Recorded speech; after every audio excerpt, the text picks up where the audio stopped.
there. What I'm doing today is canning butter. Yes, me and Hunter tried this out a while back and it went really good.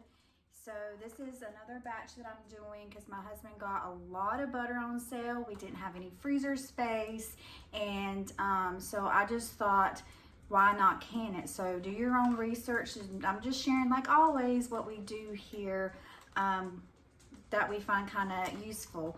I know a lot of people may not have heard about canning butter, and some people actually probably don't actually pressure can, but for me and my family, for long-term storage, it could potentially last up to 5 years. So that's what we are doing. So don't call the canning police on me, because I'm not a canning expert by no means, but I have been canning since I was little growing up, and I helped my mom. So I've learned from a lot of wonderful women growing up how to preserve and food in different ways, and I love to can. It's one of my favorite things to do. I love being in the kitchen. I love cooking, and so I wanted just to share the basics of what I do to can our butter.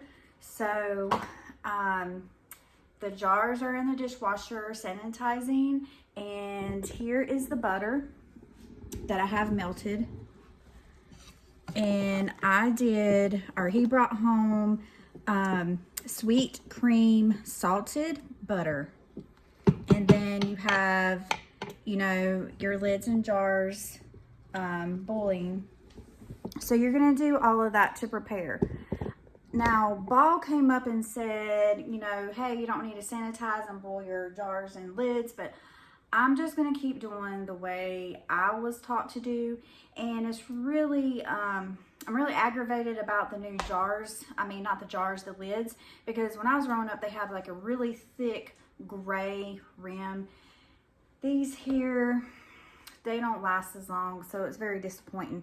did run across some lids that are reusable, so I need to probably check those out. So if you have tried those, or you have any tricks to help these last a little bit longer on the shelf, let me know. And if you have canned butter, or you know of any weird other things that people can, please put that in the comments too. So like I said, I'm going to go get my jars out.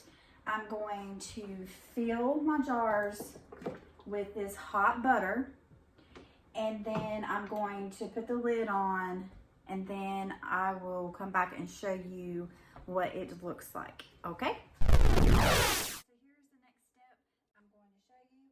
I have this, well, I turn it down, let me turn it back up. So you're gonna have, this is a pressure canner that my mother gave me. I love it, and I have it, what was simmering. I have about 2.5 to 3 inches of water in here that you want to kind of get simmering with the water, which I did. I had to cut it back. I'm going to show you what I did to fill these. So the butter is hot, so all of these are clean jars that I have already filled, and I inspected the rims, make sure there was no breaks or anything like that. This is what I found useful. I always make a mess in the kitchen, but I put a little towel around because the butter in here is going to be hot, and I use this little funnel, which I find really helpful. So I use a measuring cup, and I scoop the butter in and put the butter into the jars. I always leave 1 inch headspace, because at the end, when these have cooled down a little bit on the counter, you're going to go back every 30 minutes and shake these, just so while the butter cools down into the jars, you want all of that butter incorporated into one. If you just left it on the counter after you canned it, it was going to stay separated.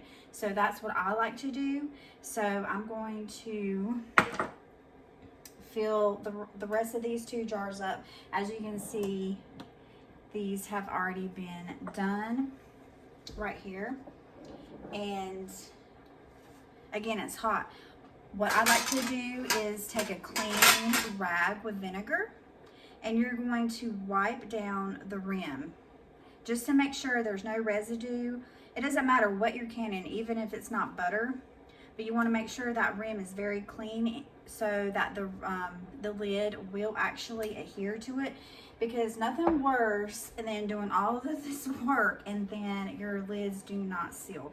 So that is another tidbit that I think that's very important to do. And then you're going to put your lid, and if I can get it out of the water. I couldn't find my little magnet sticky thing, so that does come in handy. So you're just going to put the lid and you're going to screw it on. You're not going to overly tighten these. So you're just going to tighten them just a little bit, just close them up. Then you're going to put 7 in the bottom of the canner. So 7 in there. I'm going to finish the rest and put the lids on. I'm going to use this divider. So you're going to put that on top and then put another 7 and put the lid on. This is my lid. So after all of the 14 are on there, I'm going to make sure that this is sealed. You're going to wait till this comes up to steam.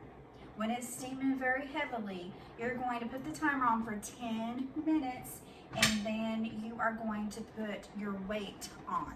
Some people, their weight looks different. This is what mine looks like. And so after the 10 minutes, I'm going to put it on the regulator, or the weight on the regulator. And then I'm going to, for my altitude, I live in North Carolina, for pints, I need to do 10 pounds per pressure for 75 minutes, just like I would do chicken. So I'm going to wait till it gets to 10 pounds pressure. Then I'm going to try to keep it at 10 pounds for 75 minutes, as close as possible. Yes, you're going to have to come back and watch it just to make sure. I'm going to have to take the heat off of high, probably to medium. But like I said, you're going to make sure that comes up to 10 pounds for 75 minutes.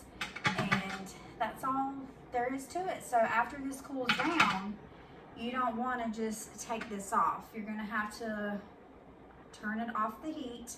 Make sure that this goes completely down to 0. And then you are safe to take the weight off.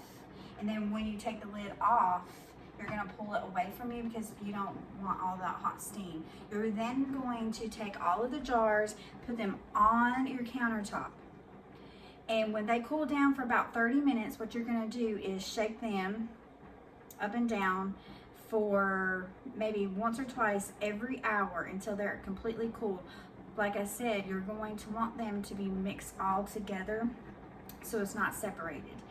And just leave them overnight like that on the counter, and you will have beautiful canned butter. So hopefully that helps you a little bit to know my process. It came out really great last time, so I will post pictures and let me get this finished. So if you have any questions, hopefully I can assist you, or I can definitely direct you to resources to help you in this area. All right, thanks.